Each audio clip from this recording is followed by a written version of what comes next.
علیکم ورحمۃ اللہ وبرکاتہ۔ الحمد للہ رب العالمین والصلاة والسلام علی سید الانبیاء والمرسلین وعلی آلہ واصحابہ اجمعین، اما بعد، فاعوذ باللہ من الشیطان الرجیم، بسم اللہ الرحمن الرحیم، سبحانک لا علم لنا الا ما علمتنا انک انت العلیم الحکیم، آمنت باللہ صدق اللہ العلی العظیم وبلغنا رسولہ النبی الامین المتین الکریم ونحن علی ذلک لمن الشاہدین والشاکرین والحمد للہ رب العالمین۔ اللہم رب اشرح لی صدری ویسر لی امری واحلل عقدۃ من لسانی یفقہوا قولی۔ قال اللہ تبارک و تعالی فی القرآن المجید، ان اللہ وملائکتہ یصلون علی النبی یا ایہا الذین آمنوا صلوا علیہ وسلموا تسلیما۔ اللہم صلی علی سیدنا مولانا محمد وعلی آل سیدنا مولانا محمد وبارک وسلم صلاۃ و سلاما علیک یا رسول اللہ صلی اللہ تعالی علیہ وسلم۔ تمام تعریف و توصیف اس اللہ کے لیے جس نے کائنات کو پیدا کیا اور انسان کو اشرف المخلوقات بنایا۔ انبیاء کرام کے ذریعے انسانوں کو یہ بتایا کہ اس کی تعریف و توصیف کس طرح کی جائے۔ گزشتہ جو گفتگو ہوئی وہ سورہ فاتحہ کے فضائل،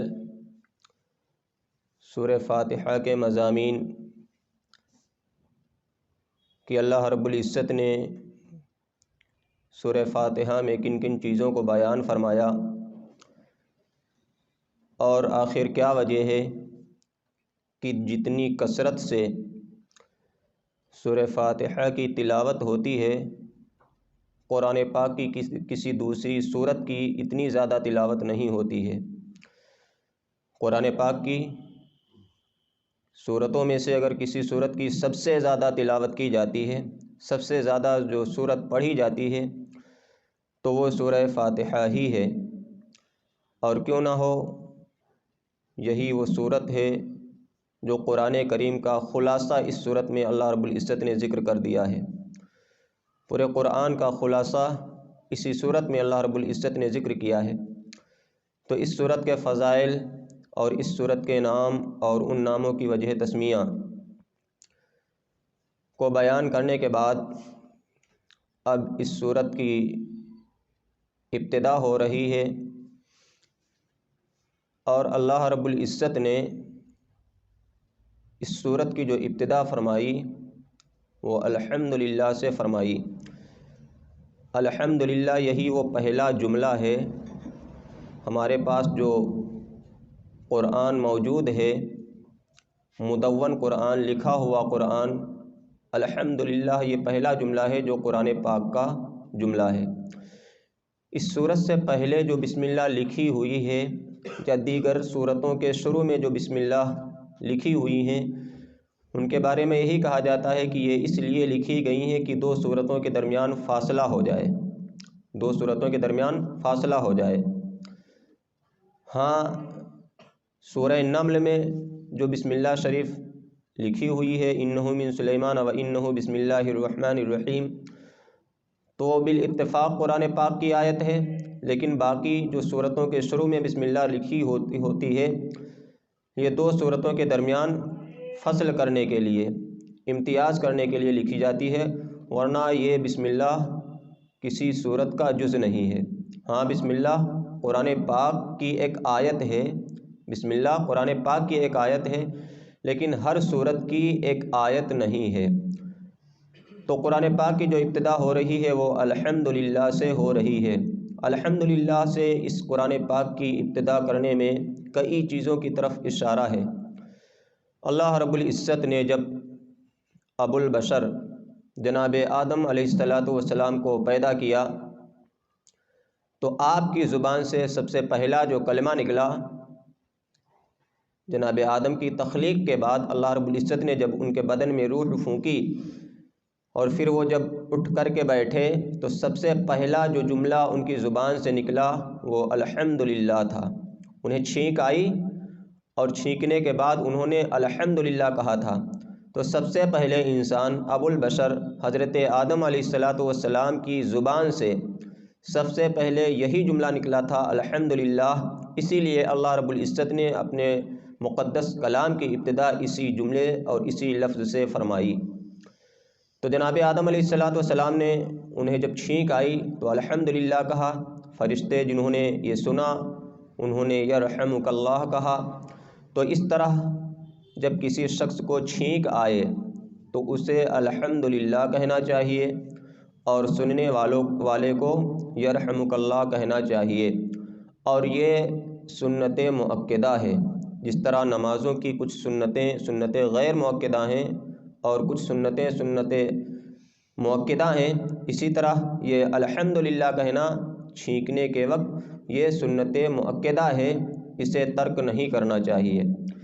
تو جناب آدم علیہ السلام کی زبان سے سب سے پہلا جو کلمہ نکلا تھا وہ الحمدللہ تھا، اسی لیے اللہ رب العزت نے اپنے اس مقدس کلام کی ابتدا الحمدللہ سے فرمائی۔ الحمدللہ سے قرآن پاک کی ابتدا کرنے میں اور بھی کئی حکمتیں ہیں۔ اولاً تو یہ کہ اللہ رب العزت نے بندوں کو یہ تعلیم دی کہ چونکہ جب ہم قرآن پڑھیں گے تو قرآن سے ہمیں بہت سی چیزیں حاصل ہوں گی، بہت سی معلومات ہمیں فراہم ہوں گی۔ تو کسی بھی چیز سے کسی چیز کو حاصل کرنے کے لیے ضروری ہوتا ہے کہ جس سے ہم کچھ حاصل کرنا چاہتے ہیں اس کی تعریف و توصیف بیان کریں، تو ہمیں جلد کچھ چیزیں حاصل ہو جائیں گی۔ تو اللہ رب العزت نے الحمدللہ سے قرآن پاک کی ابتدا کی، چونکہ قرآن ہم اس لیے پڑھتے ہیں کہ یا تو اجر و ثواب ہمیں حاصل ہو یا ہدایت و رہنمائی ہمیں حاصل ہو۔ بہرحال ہم حصول کے لیے ہی قرآن پاک کی تلاوت کرتے ہیں۔ تو تلاوت کی ابتدا ہی میں جب ہم اللہ رب العزت کی تعریف و توصیف کریں گے، اس کی حمد بیان کریں گے، تو یہی طریقہ ہے کہ جس سے ہم کچھ لیتے ہیں اس کی پہلے تعریف کرتے ہیں، اس کی حمد کرتے ہیں، تو پہلے اللہ رب العزت کی تعریف و توصیف ہو جائے۔ پھر اللہ رب العزت کی تعریف آخر کیوں کی جائے؟ کچھ تو وجہ کہ اللہ رب العزت کی تعریف، اس کی حمد، اس کی تعریف و توصیف بیان کی جائے۔ تو یہ ایک عام قاعدہ ہے، تعریف جب بھی کسی شخص کی ہوتی ہے تو چار وجہوں میں سے کوئی نہ کوئی وجہ ضرور پائی جاتی ہے۔ پہلی وجہ تو یہ کہ جس شخص کی تعریف و توصیف بیان کی جا رہی ہے اس شخص کی ذات میں کوئی کمال ہے، کوئی خوبی ہے، اور اگر کوئی مخلص انسان ہوگا تو یقیناً وہ صاحب کمال کی تعریف و توصیف ہی کرے گا۔ جس کے اندر کوئی خوبی یا کمال ہو تو اس کی تعریف و توصیف کرنی ہی چاہیے۔ یا اگر کوئی شخص کسی پر کچھ احسان کر دے تو جس پر احسان کیا گیا ہے وہ محسن کی تعریف و توصیف بیان کرتا ہے۔ یا انسان کو اگر کسی شخص سے کچھ لینا ہوتا ہے تو اس کی پہلے تعریف و توصیف بیان کرتا ہے۔ یا بسا اوقات کسی انسان کے غیظ و غضب اور اس کے جلال سے بچنے کے لیے اس کی تعریف و توصیف کرتا ہے۔ تو یہ چار وجہیں ہیں، یا تو جس شخص کی تعریف کی جا رہی ہے اس کی ذات میں کوئی خوبی، کوئی کمال ہے، یا اس نے کوئی احسان کیا ہے اس لیے اس کی تعریف کی جا رہی ہے، یا ہم اس کے احسانات یا ہم اس کے مزید انعامات چاہتے ہیں، اس سے ہم امیدیں لگائے ہوئے ہیں کہ ہمیں کچھ عطا کرے تو اس لیے ہم اس کی تعریف کرتے ہیں۔ اور چوتھی وجہ یہ کہ اس شخص کے غیظ و غضب اور جلال سے بچنے کے لیے ہم اس کی تعریف کرتے ہیں۔ اب دیکھیے، اللہ رب العزت کی ذات کامل ہے، وہ تمام صفات کمالیہ کا جامع ہے، تو تمام کمالات اللہ رب العزت کی ذات میں بدرجہ اتم موجود ہیں۔ تو اگر کمال ذات کی وجہ سے تعریف و توصیف کی جائے گی تو صرف اللہ رب العزت کی تعریف و توصیف بیان کی جائے گی، کیونکہ وہ تمام صفات کمالیہ کا جامع ہے، اور کسی ذات میں اتنا کمال نہیں جتنا اللہ رب العزت کی ذات میں کمال ہے۔ تو کمال ذات کی وجہ سے اگر تعریف ہو رہی ہے تو بھی اللہ رب العزت کی تعریف و توصیف بیان کی جائے گی اور اس کی حمد بیان کی جائے گی۔ اور اگر تعریف و توصیف اس لیے کی جائے کہ اس نے احسانات کیے ہیں، تو بلا شبہ اللہ رب العزت نے ہم بندوں پر جتنے احسانات کیے ہیں اتنے احسانات اور کسی نے نہیں کیے، تو اس لحاظ سے بھی اللہ رب العزت ہی کی تعریف و توصیف بیان کی جائے گی۔ اور پھر اگر ہم اس سے کچھ حاصل کرنا چاہتے ہیں، مزید ہم انعامات چاہتے ہیں کہ اللہ رب العزت کے مزید انعامات ہم پر ہوں، تو بھی ہمیں اللہ رب العزت ہی کی تعریف و توصیف بیان کرنی چاہیے۔ اس نے پہلے بھی ہم پر انعامات کیے ہیں اور بعد میں بھی ہم پر وہ انعامات فرمائے گا، تو اس لحاظ سے بھی اللہ رب العزت ہی کی تعریف و توصیف بیان کی جائے گی۔ اور اگر ہم غیظ و غضب اور جلال سے بچنے کے لیے تعریف کر رہے ہیں، پھر بھی اللہ رب العزت ہی کی تعریف و توصیف بیان کی جائے گی، کیونکہ قیامت کے دن اگر ہمیں اللہ رب العزت کے جلال سے اپنے آپ کو بچانا ہے تو ہمیں چاہیے کہ ہم اس کی تعریف و توصیف بیان کریں۔ اور یہ 4 وجہیں ہیں۔ انبیاء کرام اور اللہ کے مقرب جو بندے ہوا کرتے ہیں، وہ اللہ رب العزت کی جب تعریف و توصیف بیان کرتے ہیں تو صرف کمال ذات کی وجہ سے، صرف خلوص کی وجہ سے اللہ رب العزت کی تعریف و توصیف اور اس کی حمد بیان کرتے ہیں، اور کوئی مقصد نہیں ہوتا ہے، صرف اللہ رب العزت کے اس وجہ سے وہ حمد بیان کرتے ہیں کہ اللہ رب العزت کی ذات کامل ہے۔ اور کچھ شکر گزار بندے ہیں، کچھ لوگ ہوتے ہیں جو احسان فراموش نہیں ہوتے ہیں، شکر ادا کرتے ہیں جس نے ان پر احسان کیے، تو کچھ بندے اللہ کے ایسے ہیں جو شکر گزار ہیں، تو وہ اللہ کی تعریف و توصیف اور اس کی حمد اس لیے بیان کرتے ہیں کہ اللہ رب العزت نے بہت سے احسانات ہم پر کیے ہیں۔ اس نے پیدا کیا، اشرف المخلوقات بنایا، زندگی میں ہمیں جن چیزوں کی ضرورت ہو سکتی تھی ان تمام چیزوں کو اللہ رب العزت نے پیدا فرما دیا، اور جن چیزوں کی ہمیں ہر وقت ضرورت ہوتی ہے وہ چیزیں ہر وقت اللہ رب العزت نے ہمارے ارد گرد رکھی، تو اللہ رب العزت نے احسانات بھی بہت زیادہ ہم پر کیے ہیں۔ تو شکر گزار بندوں کا یہ طریقہ ہے کہ وہ احسان کرنے والے کی تعریف و توصیف بیان کرتے ہیں۔ تو شکر گزار بندے اس لیے اللہ رب العزت کی تعریف و توصیف بیان کرتے ہیں کہ اللہ رب العزت نے بہت سے احسانات ان پر کیے۔ اور کچھ گنہگار بندے، عام انسان جو اللہ رب العزت کے انعامات اور اس کے احسانات اور اس کی رحمت کے امیدوار ہوتے ہیں، وہ اس لیے اللہ رب العزت کی تعریف و توصیف بیان کرتے ہیں، اس کی حمد کرتے ہیں کہ اللہ رب العزت ان پر رحم فرمائے اور ان کے گناہوں کو معاف فرما دے اور ان کی نیکیوں میں اضافہ فرمائے، تو وہ اس لیے اللہ رب العزت کی تعریف و توصیف بیان کرتے ہیں۔ اور کچھ لوگ اس لیے بھی اللہ رب العزت کی تعریف و توصیف بیان کرتے ہیں تاکہ قیامت کے دن اللہ رب العزت کے غیظ و غضب اور اس کے جلال سے اپنے آپ کو بچا سکیں۔ تو ان چاروں وجہوں میں سے کسی بھی وجہ کو اگر لیا جائے تو تعریف و توصیف اللہ رب العزت ہی کی بیان کی جائے گی اور کسی کی نہیں۔ تو اللہ رب العزت کی تعریف اور اس کی حمد اس لیے کی جاتی ہے کہ ان 4 وجہوں میں سے جو وجہیں ہم لے لیں، اللہ رب العزت کی حمد ہمیں اور آپ کو کرنا چاہیے۔ اور اللہ رب العزت کی تعریف و توصیف، اس کی حمد اور اس کا شکر، ایسا نہیں کہ ہم اس کا شکر ادا کر کے شکر کا جو حق ہوتا ہے اسے مکمل طریقے سے ادا کر دیں۔ اللہ کے نبی حضرت داؤد علیہ السلام نے اللہ رب العزت کی بارگاہ میں عرض کی، مولا ہم تیرا شکر کیسے ادا کر سکتے ہیں؟ تیری نعمتیں بے شمار ہیں، وَإِن تَعُدُّوا نِعْمَتَ اللَّهِ لَا تُحْصُوهَا، اگر تم اللہ کی نعمتوں کا شکر اللہ کی نعمتوں کو شمار کرنا چاہو تو شمار نہیں کر سکتے۔ تو اے مولا تیری نعمتیں بے شمار ہیں، تو جب تیری نعمتیں بے شمار ہیں تو ہم کیسے تیرا شکر ادا کر سکتے ہیں؟ تو اللہ رب العزت کا شکر کما حقہ ادا ہو ہی نہیں سکتا۔ جب جناب داؤد علیہ السلام نے رب کی بارگاہ میں یہ عرض کی تو ندا آئی کہ اے داؤد، اگر تم نے اس بات کا اقرار کر لیا کہ تم میرا شکر ادا نہیں کر سکتے، تم نے اپنی عاجزی کا اظہار کر دیا کہ تم میرا شکر ادا کرنے سے عاجز ہو، تو مجھے یہی بات تو پسند ہے کہ بندہ میری بارگاہ میں عاجزی کا اظہار کرے۔ اگر تم نے اپنے آپ کو عاجز سمجھ لیا کہ میرا شکر اور میری حمد کما حقہ نہیں ادا کر سکتے، تو یہی میرا شکر ادا کرنا ہے۔ تو بندے کو چاہیے کہ وہ عاجزی کا اظہار کرے۔ پھر اللہ نے فرمایا کہ اے داؤد یہی تمہارا شکر ہے، لیکن اب تم سے جتنا ہو سکے اتنا شکر ادا کرتے رہو۔ تو ہم اگرچہ اللہ رب العزت کا شکر مکمل طریقے سے ادا نہیں کر سکتے، لیکن ایسا نہیں کہ ہم شکر ادا کرنا بند کر دیں۔ ہم سے جتنا ہو سکے اپنی استطاعت کے مطابق ہم اللہ رب العزت کا شکر ادا کرتے رہیں۔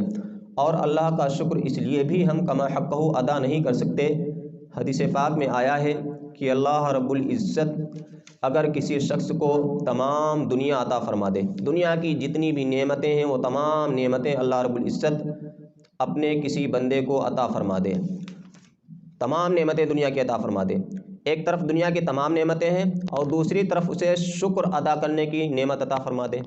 اللہ کا شکر ادا کرنا یہ بھی اللہ کی ایک نعمت ہے، اللہ کی توفیق کے بغیر اللہ کا شکر ادا نہیں ہو سکتا۔ تو ایک طرف دنیا کی تمام نعمتیں اور دوسری طرف اللہ کا شکر ادا کرنے کی نعمت، تو یہ نعمت جو اللہ نے اپنا شکر ادا کرنے کی توفیق بندے کو بخشی ہے، یہ نعمت ان تمام نعمتوں سے افضل و اعلیٰ ہے۔ تو اللہ رب العزت کا شکر ادا کرنا یہ خود ایک نعمت ہے۔ تو جب بندے نے ایک مرتبہ اللہ رب العزت کا شکر ادا کیا تو پھر نعمت ہوئی نا کہ اس نے شکر ادا کرنے کی توفیق عطا فرمائی، پھر اس توفیق پر بندہ اللہ کا شکر ادا کرے، پھر دوبارہ توفیق ملی، اس توفیق پر اللہ کا شکر ادا کرے، اس طرح پوری زندگی اللہ رب العزت کا شکر ادا کرتا رہے، پھر بھی اس کا شکر ادا نہیں ہو سکتا۔